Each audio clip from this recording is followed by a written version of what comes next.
Hello दोस्तों, मैं अमरिंदर सिंह। आप लोगों का आपके यूट्यूब परिवार मैथ्स मैच्योर में स्वागत है। आइए दोस्तों, हम देखते हैं रेशियो एंड प्रोपोर्शन का क्लास नंबर 9। और जैसे जैसे क्लास का नंबर बढ़ते जाता है वैसे वैसे कठिन प्रश्न होते जाते हैं। और ये प्रश्न हमें यह भी सिखाते हैं कि कैसे हम, जब बेस हमारा मजबूत रहेगा तो इन कठिन प्रश्नों को भी हम कैसे आसानी से बहुत कम समय में समझते हुए हल कर पाते हैं। तो आइए देखते हैं। ये सभी प्रश्न अमूमन मेंस में पूछा जाता है, चाहे बैंकिंग हो, रेलवे हो, एसएससी हो, और ऑब्जेक्टिव टाइप का जो मेंस होता है उसमें पूछा जाता है। और यूपीएससी में इन प्रश्नों का, एनडी और सीडीएस में भी इन प्रश्नों का धड़ल्ले से पूछा जाना जारी रहा है। तो आइए हम देखते हैं विशेष प्रकार के प्रश्न जो रेशियो और प्रोपोर्शन में पूछे जाते हैं, समानुपाती, वर्गानुपाती और घनानुपाती से संबंधित। तो पहला प्रश्न आपके स्क्रीन पर ये रहा। प्रश्न देखते हैं। प्रश्न है, एक रेलगाड़ी की खाली इंजन की चाल 60 किलोमीटर प्रति घंटा है। 16 डिब्बे जोड़ दी जाए तो इंजन की चाल घटकर 28 किलोमीटर प्रति घंटा हो जाता है। तो इंजन से अधिकतम कितना डब्बा जोड़ा जा सकता है कि चाल में हुई कमी डिब्बों की संख्या के वर्गमूल का समानुपाती हो। ठीक है, इंजन का चाल 60 किलोमीटर प्रति घंटा है। कह रहे हैं कि 16 डब्बे जब जोड़े जाते हैं तो चाल घटकर 28 किलोमीटर प्रति घंटा हो जाता है। पहले चाल था 60, अब हो गया 28, तो कमी कितना हुआ? 32 का। 32 किलोमीटर प्रति घंटा का कमी हुआ है। कह रहे हैं कि जो कमी हुई है, तो यह जो कमी है वह डिब्बों की संख्या के वर्गमूल का समानुपाती है। ठीक है, डिब्बों की संख्या 16, कमी हुआ 32, यह दोनों में समानुपाती है। कैसे? तो डिब्बों की संख्या के वर्गमूल का समानुपाती है, अर्थात 32 जो है वह 16 के वर्गमूल का समानुपाती है। आइए देखते हैं, सॉल्व करते हैं। इसे दिया है कि ये चाल में हुई जो कमी है, वेलोसिटी में हुई जो कमी है, वह समानुपाती है किसके? डिब्बों में हुई संख्या के। माना कि डिब्बों की संख्या n है, तो इस तरह हम लिख सकते हैं। अब हम देखते हैं इसके केस से कि 60 किलोमीटर प्रति घंटा और एक और है 60 किलोमीटर प्रति घंटा में से 28 किलोमीटर प्रति घंटा घटा दीजिएगा तो हमको प्राप्त होता है 32 किलोमीटर प्रति घंटा। यह चाल में हुई कमी है, चाल में हुई कमी है। अभी हम लोगों ने डिस्कस किया, इसका यदि n है तो इसका हो जाएगा 16। ध्यान से देखिए, चाल में हुई कमी डिब्बों की संख्या के वर्गमूल का समानुपाती है। डिब्बों की संख्या कितनी है? 16, जोड़ देने पर इसका वर्गमूल का समानुपाती है चाल में हुई कमी 32 किलोमीटर प्रति घंटा। तो इसी तरह से इसे भी लिखेंगे। माना कि n डिब्बे जोड़ा जा सकता है 60 किलोमीटर प्रति घंटा के साथ। तो आइए आगे इसे हल करते हैं हम। तो हल करने पर प्राप्त होगा, यह तो किलोमीटर प्रति घंटा कैंसिल हो जाएगा। इसे हम कैंसिल करेंगे तो ये कैसे होगा? ये भी 6 से कट रहा है, लेकिन ये 6 से नहीं कट रहा है। ये किससे कट रहा है? 4 से कट रहा है। ठीक है, यह 15 चौका 60 हुआ और यह 8 चौका 32 हुआ। अब हो जाएगा 15/8 इज इक्वल टू √n/4। इसका वर्गमूल कर देंगे और इसे काट देंगे। अब हो जाएगा √n इज इक्वल टू 15/2। अब दोनों तरफ स्क्वायर कर देंगे तो n का हमें वैल्यू प्राप्त हो जाएगा। n का वैल्यू प्राप्त हो जाएगा। यह n हो जाएगा अब 225, 15 225, 15 का स्क्वायर कीजिएगा तो /4। अब यह कीजिएगा तो ये हो जाएगा 4 × 20 हो जाएगा। इसके बाद 2 बचेगा, फिर 25, 4 × 6 = 24 हो जाएगा। दशमलव हो जाएगा, अब नहीं जाएगा तो, 1 बचेगा 0, 10 हो जाएगा, 4 दूनी का 8 हो जाएगा, फिर 2 बचेगा, 0 हो जाएगा, तो 5 चौका 20 हो जाएगा। अर्थात यह डब्बों की संख्या है, तो डब्बों की संख्या हो गया तो ये तो पॉइंट में आएगा नहीं, तो 56 हो जाएगा। n का मान 56 हो जाएगा, अर्थात 56 डब्बे अधिकतम, कितना अधिकतम जोड़ने पर ट्रेन का इंजन, या इंजन कह रहे हैं, ट्रेन का है या जिस चीज का है, रेलगाड़ी है, ट्रेन का इंजन चलता रहेगा। अर्थात 56 डब्बा जब जोड़िएगा अधिकतम, इससे ज्यादा जोड़िएगा तो गाड़ी रुकने की संभावना है। 56 डब्बा जब जोड़िएगा तो उसको यह इंजन खींच सकता है, ठीक है, लगातार गाड़ी चलती रहेगी। चलिए आते हैं अगले प्रश्न पर। चलिए दूसरे प्रश्न को देखते हैं। प्रश्न में है कि हीरे का मूल्य उसके भार के वर्ग का समानुपाती है।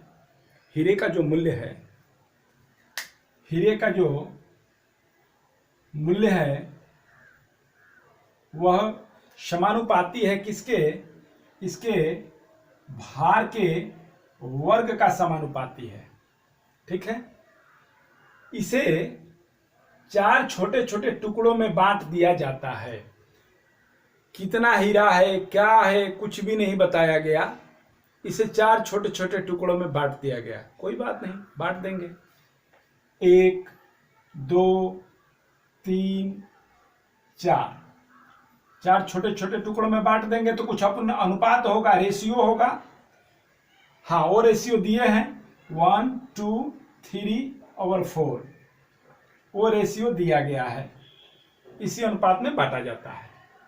इन चारों टुकड़ों को व्यापारी 70,000 रुपए कम में बेचता है। कितना कम में बेचता है? 70,000 रुपए कम में बेचता है। अच्छी बात है, बेचेगा तो उसको घाटा ही होगा, फायदा थोड़े होगा। तो हीरे का वास्तविक मूल्य क्या है? हीरे का वास्तविक मूल्य क्या है? कुछ तो वजन दिया नहीं है, लेकिन हम यहाँ अनुपात को जोड़ करके देख सकते हैं कि 2 1 3 3 6 4 10 होता है, तो इसको हम ग्राम मान लेते हैं, 10 ग्राम मान लेते हैं हम, ठीक है, से इसको माना, ठीक है। अब क्या करना है कि यह बोल रहे हैं कि हीरे का मूल्य उसके भार के वर्ग का समानुपाती है। तो हीरे का यहां 2 मूल्य होगा, एक होगा 10 ग्राम, तो इसका वर्ग भार है, ठीक है।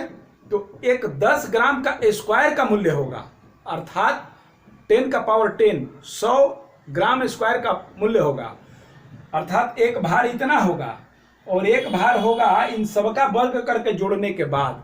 कौन ज्यादा आ रहा है, कौन कम आ रहा है, देख लीजिए।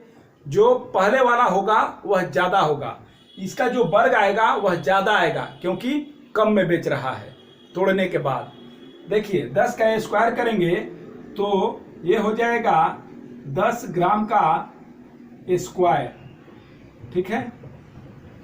10 का स्क्वायर करेंगे तो 100 हो जाएगा ग्राम स्क्वायर, माइनस 1 का स्क्वायर प्लस 2 का स्क्वायर 4 हो जाएगा, 1 का स्क्वायर 1 ही होगा, और 3 का स्क्वायर 9 हो जाएगा, प्लस इसका स्क्वायर 16 हो जाएगा, और ये हो जाएगा ग्राम स्क्वायर। अब इस दोनों का अंतर जो है वह 70,000 रुपया है। मूल्य जो है इसके भार के वर्ग का अनुपात है, तो यह हो जाएगा 70,000 रुपया, इसके यह बराबर हो जाएगा। अर्थात ये जो कमी हुआ यह इसके बराबर है, ठीक है। अब देखिए हमने जैसा कहा कि यह जरूर कम होगा, और यह मूल जो है, जो वास्तव में हीरा का वजन था, उसका भार ज्यादा होगा, तभी तो ज्यादा भाव में बिकेगा। आइए देखते हैं, यह 100 ग्राम स्क्वायर हो जाएगा, तो यह हो जाएगा 4 1 5 9 14 और 16 30 हो जाएगा, 30 कम हो गया। ग्राम स्क्वायर। अब ये बन जाएगा 70,000 रुपए। ठीक है, अब यह जो है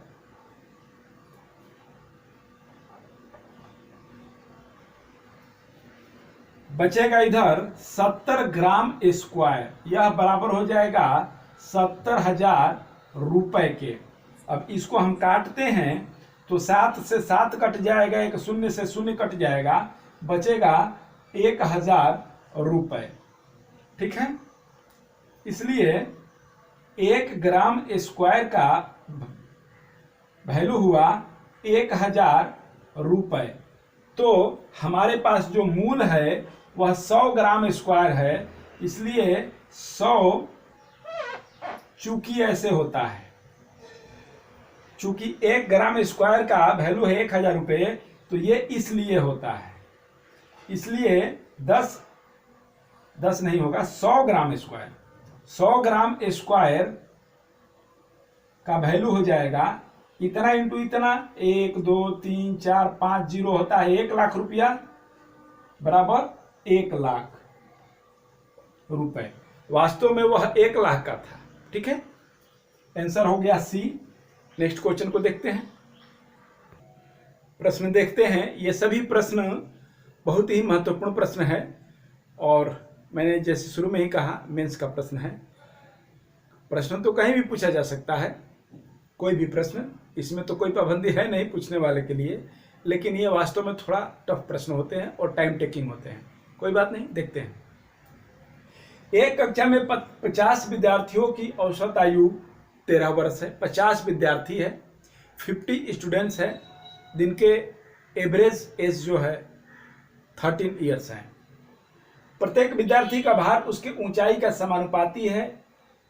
जो भार है, वेट है, वह हाइट का प्रोपोर्शनेट है, समानुपाती है, तथा ऊंचाई उसके उम्र का समानुपाती है, और जो हाइट है वह उसके एज का प्रोपोर्शनेट है। एक विद्यार्थी की उम्र 11 वर्ष दी गई है और उसी विद्यार्थी की ऊंचाई 165 सेंटीमीटर दी गई है, तथा उसी विद्यार्थी का भार 33 किलोग्राम दिया गया है। तो पूछा जा रहा है कि पूरे कक्षा के छात्रों का औसत भार ज्ञात कीजिए। चलिए आइए देखते हैं।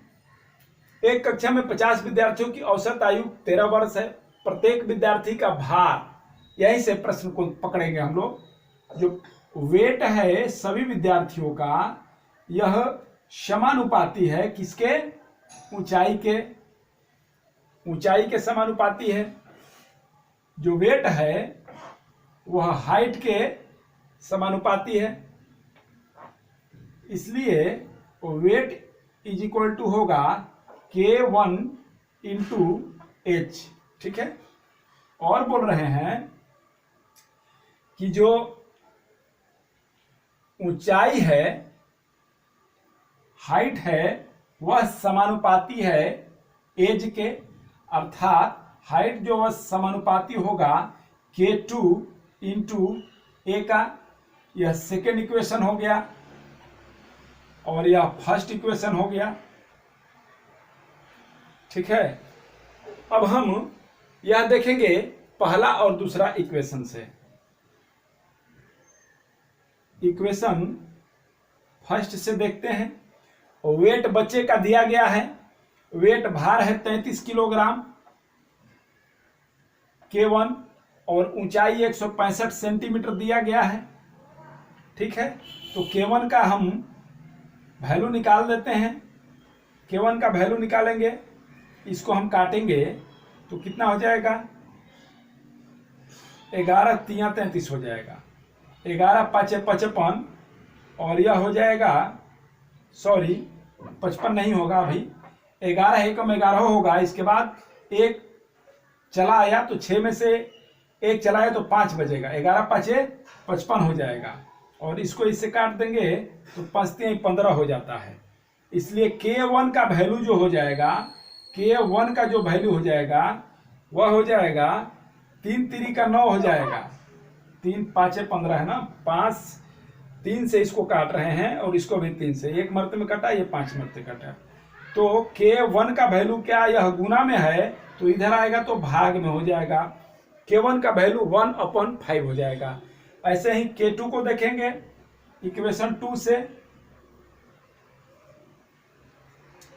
यहां पर h दिया गया है, हाइट दिया है 165 सेंटीमीटर, और यह बराबर है, सॉरी यह जब k कांस्टेंट लिख देंगे तो इज इक्वल टू हो जाता है K2 और a, एज कितना है लड़के का 11 बरस, तो 11 एकम 11 हो और 11 पचे 55, ठीक है, 11 एकम 11 हुआ और 5 बचा 11 पचे 55, इसलिए K2 का वैल्यू हो जाएगा 15। अब हमको पूछा जा रहा है वेट, औसत भार पूछा जा रहा है सभी विद्यार्थियों का, तो यह हो जाएगा इक्वेशन 1 पहले लिखेंगे K1 इंटू एच लिखेंगे। अब K1 के जगह पर हमारा क्या मान आया है, K1 के जगह पर मान आया है 1/5 और K2 के जगह पर 15, इसे रखेंगे। लेकिन अभी ध्यान से देखिए, K1 के जगह पर K1 लिखेंगे और H का वैल्यू है K2 इंटू ए, K2 इंटू ए, ठीक है, फ्रॉम इक्वेशन 1 एंड 2, इक्वेशन 1 एवं 2 से हम कर रहे हैं बाबू। आइए देखिए, अब यहां मान रखिए K1 का 1/5 आप रख दिए और K2 का मान आपका 15 आया हुआ है यहाँ पे, और A का ए क्या है, ए है average age, average age, average age जब सबका निकाल रहे हैं तो यहाँ पर दिया गया है 13। अब इसको हम काट देते हैं तो 5 तिहाई 15 होगा, यहाँ 3 हो जाएगा, ठीक है। अब यह हो जाएगा W का वैल्यू हो जाएगा 3 इंटू 39, सॉरी 3 इंटू 13, 3 इंटू 13 होगा,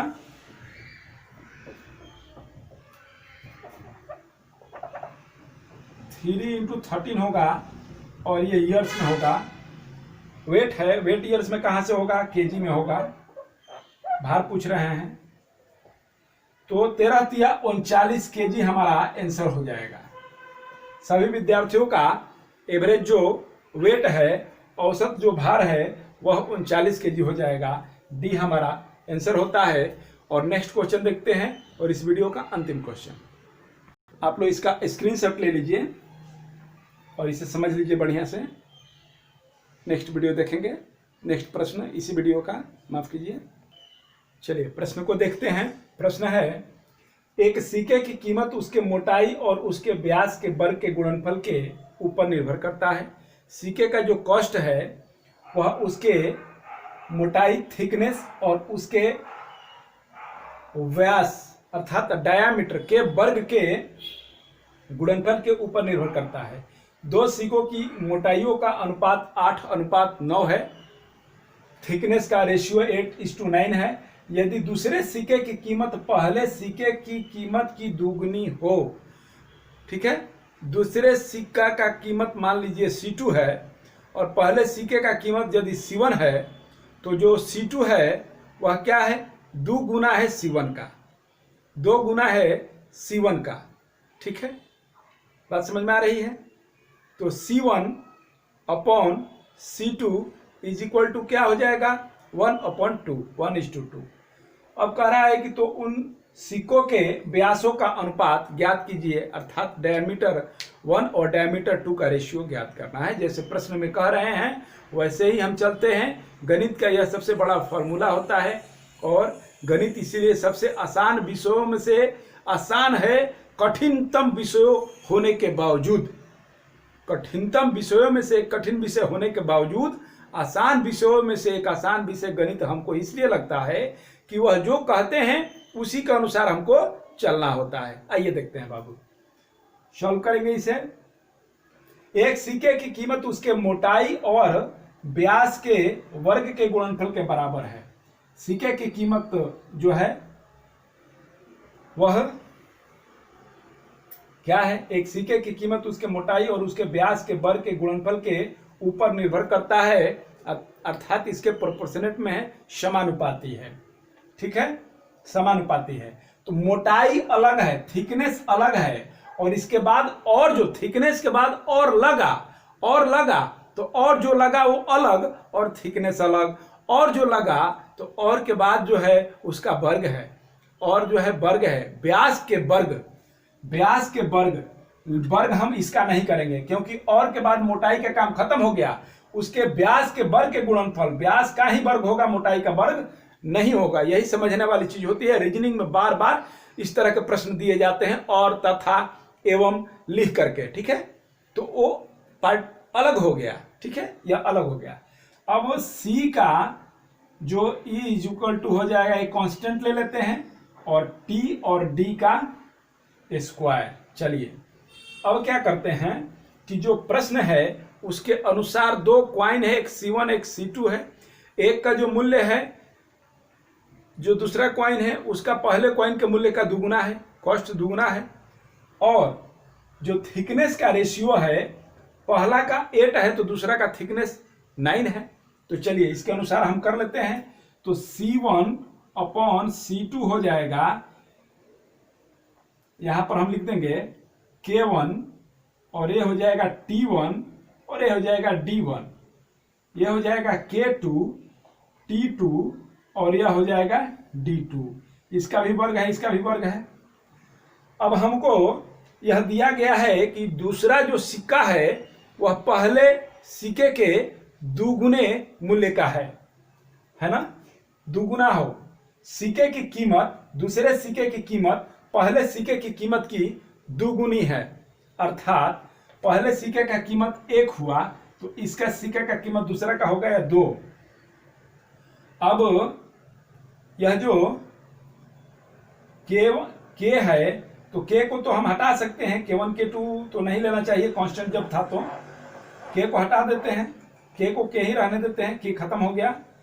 अब देखिए यहाँ T1 थिकनेस दिया गया है, पहले वाला का थिकनेस 8 है और दूसरे वाला का थिकनेस 9 है, ठीक है, मोटाई का अनुपात थिकनेस।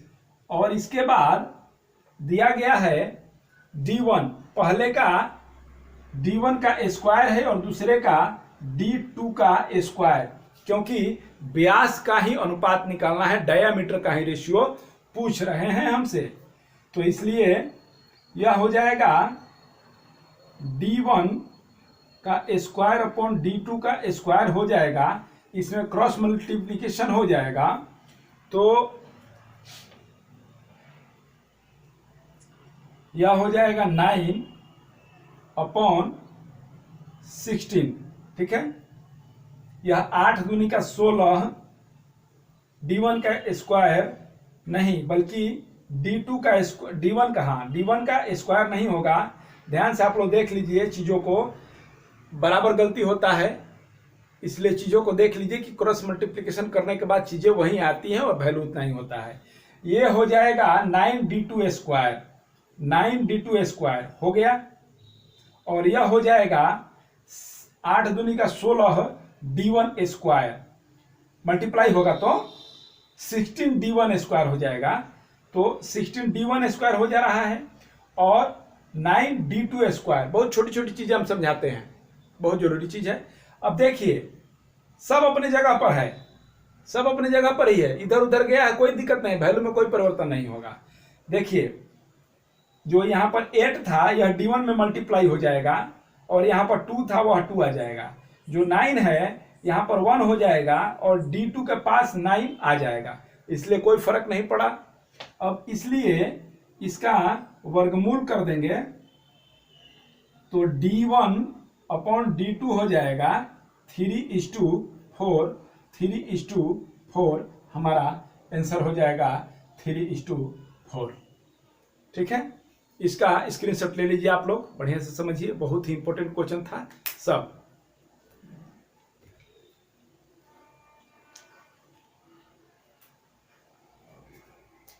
बहुत जबरदस्त क्वेश्चन था, आप लोग को भी बहुत मजा आया होगा, ठीक है।